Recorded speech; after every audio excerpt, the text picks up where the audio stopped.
Hello everyone, welcome to my channel. चलिए friends, start करते हैं आज का टॉपिक। आज हम ले आए हैं एनसीईआरटी क्लास 11th। ठीक है, home science NCERT class 11th। बहुत बच्चों ने कहा था मैम एनसीईआरटी कराइए, एनसीईआरटी कराइए। एनसीईआरटी की बुक नहीं मिल रही है, गूगल से अपलोड करके मैंने इसको पूरा नोट डाउन किया हुआ है। केवल क्वेश्चन है, तो आप लोग इसको अच्छे से लिख लीजिएगा क्योंकि ये बुक मार्केट में नहीं है। ठीक है, तो बहुत मेहनत से मैंने इसको बनाया है, आप लोग इसको अच्छे से लिख लीजिएगा। बहुत ही ज़्यादा इंपॉर्टेंट क्वेश्चन है टीजीटी पीजीटी के लिए। तो सबसे पहला यहाँ पर हमारा क्वेश्चन बनता है एनसीईआरटी का। जितने भी चार्ट थे एनसीईआरटी में क्लास 11 की बुक से, वो चार्ट मैंने डाउनलोड करके वहाँ से क्वेश्चन निकाले हैं। तो सबसे पहला क्वेश्चन यहाँ पर है, देखिए UNDP, United nation development, UNDP की ह्यूमन डेवलपमेंट के अनुसार सबसे पहले तो ये जानते रहिए कि जो ह्यूमन डेवलपमेंट है इसका चार्ट कौन निकालता है। तो ये निकालता है यूएनडीपी। कौन निकालता है? कौन सी संस्था निकालती है? यूएनडीपी निकालती है। तो ह्यूमन डेवलपमेंट की रिपोर्ट यानी कि ह्यूमन डेवलपमेंट एचडीआई 2020 के अकॉर्डिंग, एचडीआई 2020 के अकॉर्डिंग हमारा इंडिया किस रैंक पे आता है? तो एचडीआई 2020 यूएनडीपी के अकॉर्डिंग इंडिया आता है 131 रैंक पे, यानी कि 131। अब अगर हम जानते हैं कि भारत अगर 131वें स्थान पे है तो पहला और दूसरा भी जानना बहुत ज़रूरी होता है। ठीक है, तो भारत 131 स्थान पर है एचडीआई ह्यूमन डेवलपमेंट इंडेक्स के अकॉर्डिंग। पहले पे आता है आपका नॉर्वे और दूसरे पर आता है, दूसरे पे दो कंट्री है। कौन कौन से? एक आयरलैंड है, एक आपका स्विट्जरलैंड है। पहले पे आपका नॉर्वे, दूसरे पर दो हैं आयरलैंड और स्विट्जरलैंड। ठीक है, इंडिया किस पे रैंक करता है? 131 पे। तो इंडिया के साथ साथ पहला और दूसरा याद करना भी ज़रूरी होता है। चलिए आगे बढ़ते हैं। अब यहाँ पर देखिए दूसरे चार्ट से एक क्वेश्चन बना था कि सूती कपड़े से दाग धब्बे कैसे हटाते हैं। तो यहाँ पर मैंने लिखा है दाग धब्बे और यहाँ पर हटाने की विधि। सबसे पहला है आपका रक्त, यानी कि ब्लड कैसे निकालते हैं। सबसे पहले ये जानते रहिए ब्लड में क्या होता है? प्रोटीन होता है, और प्रोटीन गर्म पानी के संपर्क में आने पर वह जम जाता है। तो कभी भी ब्लड का जो भी दाग धब्बा लगा हो उसको कभी गर्म पानी में ना धोएं। ठीक है, ये बहुत इंपॉर्टेंट है। तो ब्लड के लिए जब भी आपका रक्त लग जाए तो ठंडा पानी हमेशा यूज करें ताजे के लिए। और नमक का घोल, अगर पुराना है दाग तो नमक के घोल के पानी में इसको अच्छे से धुलें। बॉल पॉइंट पेन का अगर लग जाता है दाग धब्बा तो ब्लॉटिंग कागज़ का यूज़ करें। ब्लॉटिंग कागज़ नीचे रख के फिर उसको यूज़ करें, तथा इसके साथ साथ मिथेलेटेड स्पिरिट का भी आप इस्तेमाल कर सकते हैं। मोमबत्ती अगर लग जाए तो ठंडा पानी, सफ़ेद सिरका का प्रयोग करें। चिंगम का दाग लग जाए तो बर्फ़, ठंडा पानी और साबुन पानी का यूज़ करें। चॉकलेट लग जाता है तो ठंडा पानी। हाइपोक्लोराइट हम और क्या कहते हैं? जेवल वाटर कहते हैं। ये बहुत ही ज़्यादा शक्तिशाली क्या है? विरंजक है। क्या है? विरंजक यानी कि ब्लीच है, हाइपोक्लोराइट। इसके बाद साथ आपका हल्दी तथा तेल, यानी कि अगर सब्जी के दाग धब्बे लग जाए, पकी हुई सब्जी के, तो साबुन पानी, धूप है, जेवल वाटर है, ब्लॉटिंग पेपर है, और इन सब का इस्तेमाल कर सकते हो। अंडे का दाग लग जाए तो ठंडा पानी और साबुन का प्रयोग करें। फल तथा सब्जी, यानी कि कच्चा फल और सब्जियों के दाग अगर लग जाए तो स्टार्च, यानी कि आप अरारोट वगैरह का यूज़ कर सकते हो। बोरिक नमक और गर्म पानी। ग्रीस यानी चिकनाई, इसको स्टार मार्क कर लीजिएगा, या पूछा जाता है। यानी कि जब आपको ग्रीस यानी चिकनाई लग जाए तो आप इसके लिए चिकनाई, ग्रीस के दाग धब्बे हटाने के लिए पेट्रोल, स्पिरिट या कैरोसिन का प्रयोग किया जाता है। आप लोग ध्यान दीजिए कि जब हम कोई कपड़ा अपना ड्राई वॉश के लिए देते हैं ना, ड्राई वॉश के लिए, तो ड्राई वॉश में पेट्रोल या फिर कैरोसिन तेल का यूज़ करके दाग धब्बे को हटाया जाता है बिना पानी के प्रयोग से।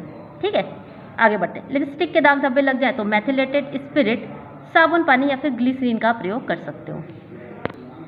तो ये हो जाते हैं आपके कुछ दाग धब्बों से रिलेटेड क्वेश्चन। अब आगे नेक्स्ट चार्ट पे क्या मिला हमें? नेक्स्ट चार्ट पे मिला हमें सप्लीमेंट्री फूड, यानी कि बच्चों को देने वाला पूरक आहार।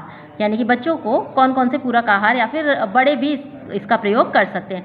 पूरक आहार में सबसे पहले आपका भारतीय बहुउद्देशीय आटा, यानी बहुउद्देशीय का मतलब सीधे सीधे समझ में आ जा रहा है कि इसमें बहुत सारी चीज़ें होंगी, इसके उद्देश्य बहुत सारे हैं। तो भारतीय बहुउद्देशीय आटा, इसका कॉन्सेप्ट किसने दिया है? इसका कॉन्सेप्ट दिया है आप कमेंट में बाद में बताइएगा कि इसका कॉन्सेप्ट भारतीय बहुउद्देशीय खाद्य पदार्थ का कॉन्सेप्ट किसने दिया है, क्योंकि लास्ट टाइम ये क्वेश्चन पूछा गया था और ये बहुत ही ज़्यादा ट्रिकी क्वेश्चन था, बहुत लोग इसमें फंस गए थे।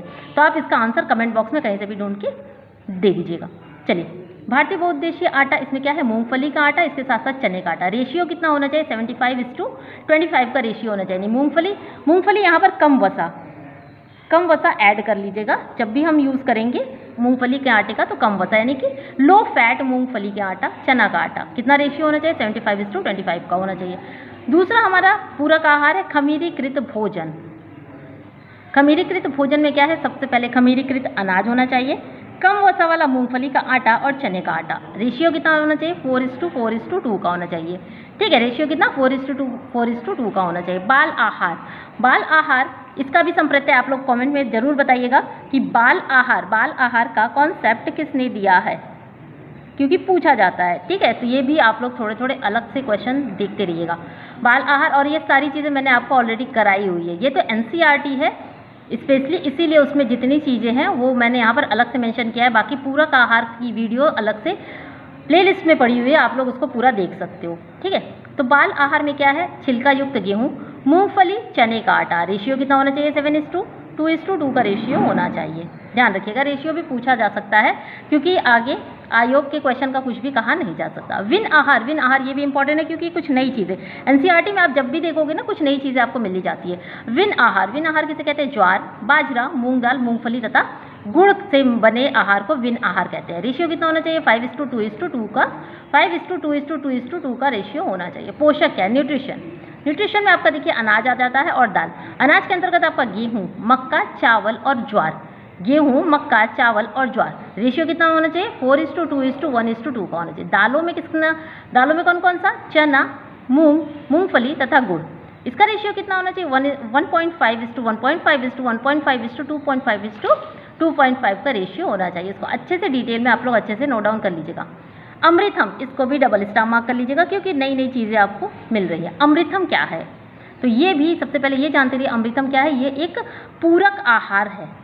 ठीक है, पूरक आहार को अमृतम क्या है? एक तरह का पूरक आहार है। ध्यान रखिएगा, पूछ सकता है एग्जाम में कि अमृतम क्या है, तो जब जानते रहेंगे तभी आंसर कर पाएंगे। तो पूरक आहार है, इसमें क्या होता है? गेहूँ, चना दाल, सोया तथा मूंगफली, आटा, चुकंदर से बनी चीनी। रेशियो कितना होना चाहिए? 4:2:1:1 का होना चाहिए। 1:1:2 का रेशियो होना चाहिए। ठीक है, तो ये हो जाते हैं कुछ पूरक आहार।